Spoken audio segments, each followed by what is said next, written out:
Please welcome from Minneapolis, Minnesota, Dalia al-Aqidi.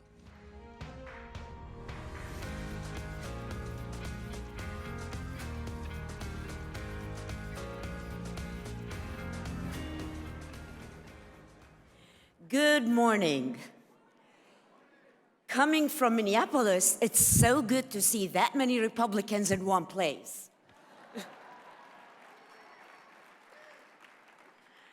My name is Dalia al-Aqidi. I'm an American journalist from Minneapolis.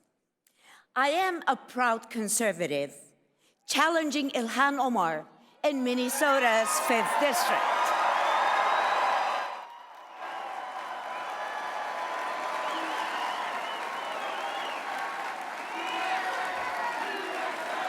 We'll get it back.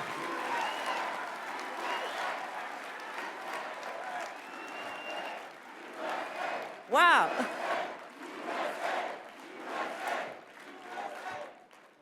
We'll get the House back.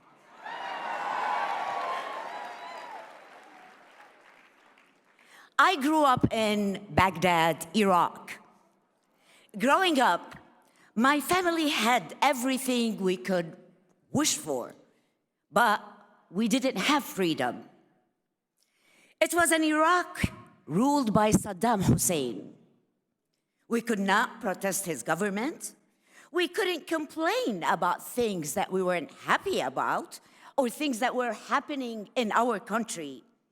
We couldn't mock or make jokes about Saddam Hussein or his family or even his government. We had 2 TV channels, and the government controlled these 2 TV channels. Saddam's regime controlled all the media completely. Naturally, we had no foreign TV, we had no foreign media, we didn't have even any media from the Middle East. That meant that the information we've had was so controlled by the Ba'ath and the regime, the Iraqi regime.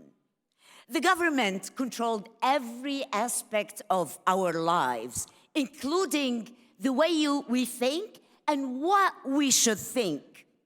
When Saddam's government fought the United States, or Kuwait, Iran, or Israel, we couldn't say no, we couldn't question him about his wars. We couldn't stand up and oppose his wars.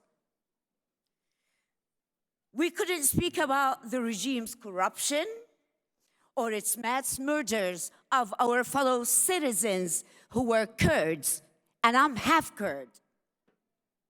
Actually, we were not citizens. We were not citizens. None of us was. The lack of freedom to express feelings and ideas made us hostages. Because if you don't have the freedom to express yourself, any other freedoms don't matter much. If you can't talk, if you can't say anything, nothing matters anymore.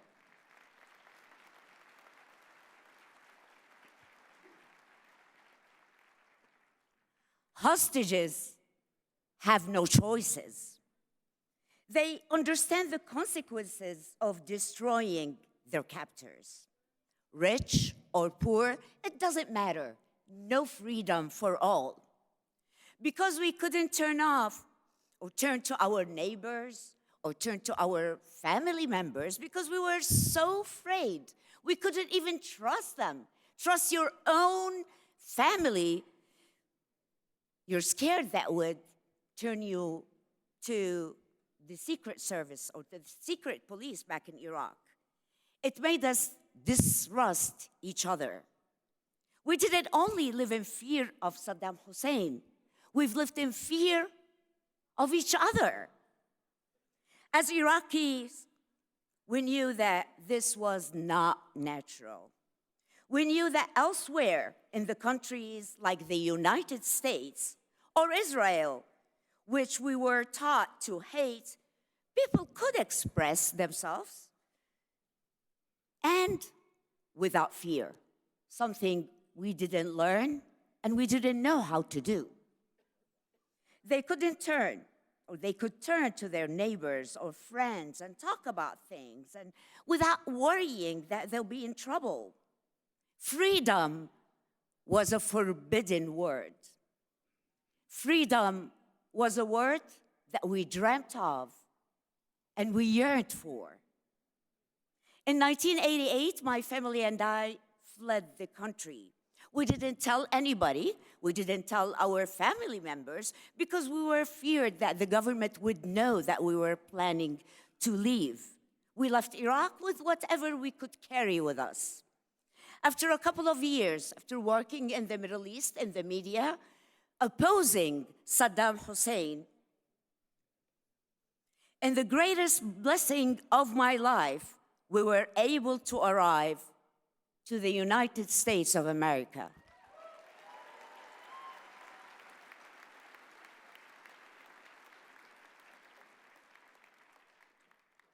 We arrived as refugees, and we were so happy.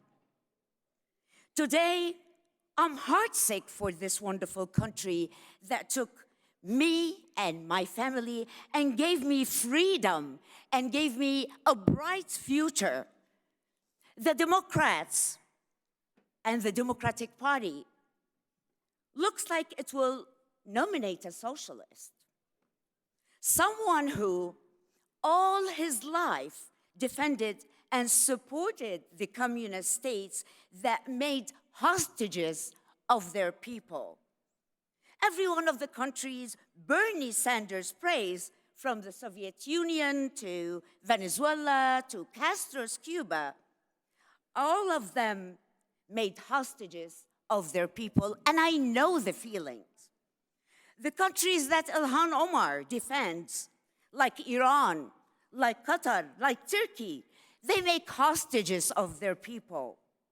And all of them do not allow the people, and they don't give any freedom to the people, especially freedom of speech. Why did we do that? Socialists and communists care about only the equal distribution of material things. They call it economic or social justice. Democrats scream about the minimum wage and about the unfairness, income inequality, and the evil of the billionaires. They never mention freedom. Have you ever heard them talking about any freedom? Yeah, because basically they don't care. They never mention freedom, economic freedom, political freedom, or freedom of speech, because it gets in the way of distributing money and power. The people might object, and they never think that people are more important than their ideology. They are hostile to freedom because freedom makes a mess. Some outcomes are unequal. Some dissenting voices they consider dangerous. I was an American now. I am now an American.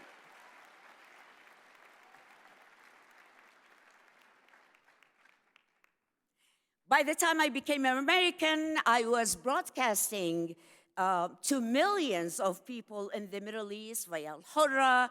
I was pushing back on poisonous Middle Eastern outlets like Qatar Al Jazeera, and you all know it. It even now promotes, and I'm talking about Al Jazeera, promotes terrorism, pushes toxic anti-Semitism and anti-Americanism into people's homes in the Arab world.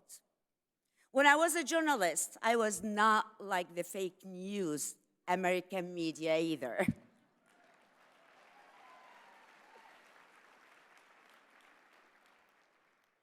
They seem to defend and support ending free speech in America as long as it's not theirs. I was not like the fake news American media that supports every one of our country's enemy simply because it hates our president so much.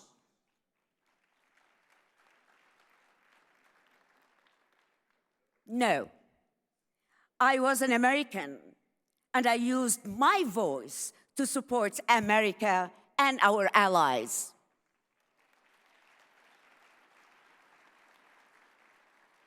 And I'm using my voice today to support our President, Donald Trump.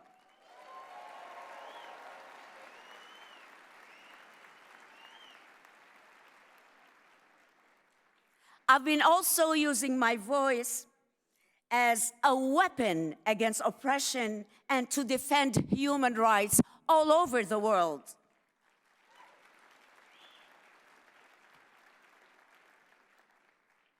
Especially freedom of religions in the Middle East, defending the persecuted Christians of Iraq and the persecuted Christians in the whole region.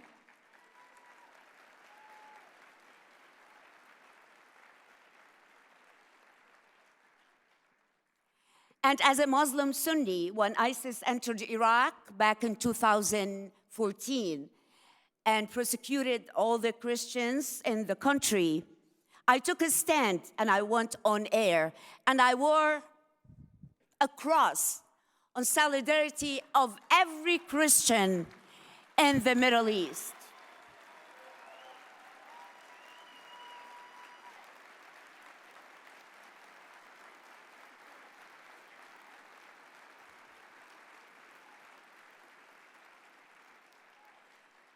It's been 6 years. I've been wearing it for 6 years. It became part of my personality and who I am. A few years ago, the Democrats in the Senate voted against the First Amendment. They would happily ban speech that they decide is hateful.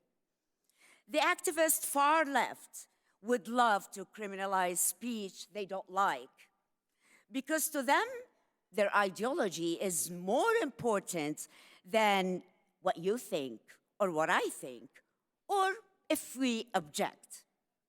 If you don't have the freedom of speech, you don't have the freedom to think. In America, we take this freedom for granted. We don't know the value of the freedom of speech until we lose it. And now, we're very close losing it. We are an election away. I understand that it's like what it's like. And I will do everything I can, even run for Congress, to keep it from happening.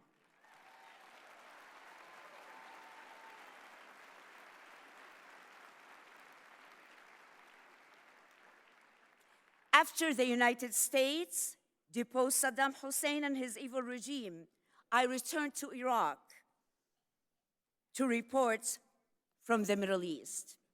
I've used my voice to support the freedom of peaceful protest in Iraq, in Iran, in Lebanon, and elsewhere, who were getting killed in the streets for opposing the Iranian dictatorship. But I think my voice is most important here in the United States, in the country that I love the most.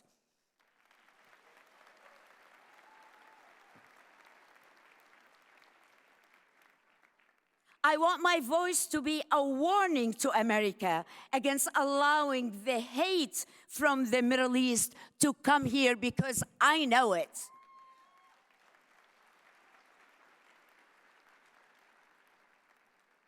I want to be the voice to warn America that Sharia law has no place here.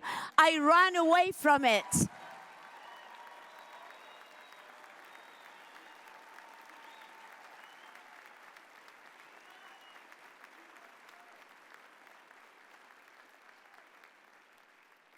Believe me, I'm a Muslim and I know it, and I ran away from it, and I will not agree to have it here. So I'm warning you, everybody. There's a huge difference with being just a Muslim or being an Islamist, and we are at war.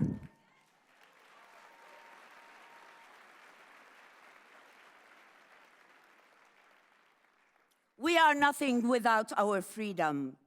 We are nothing if we're not free to speak, if we're not free to think.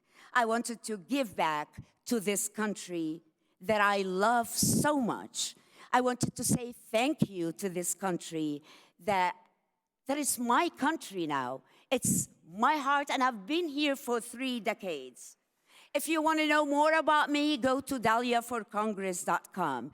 And I want to tell you, I love this country, and I want to give back. That's why I'm running for Congress against Ilhan Omar.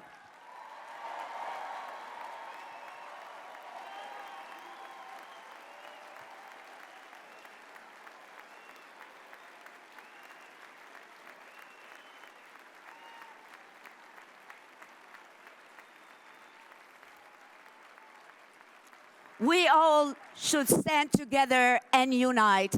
Thank you, and God bless you all. Thank you.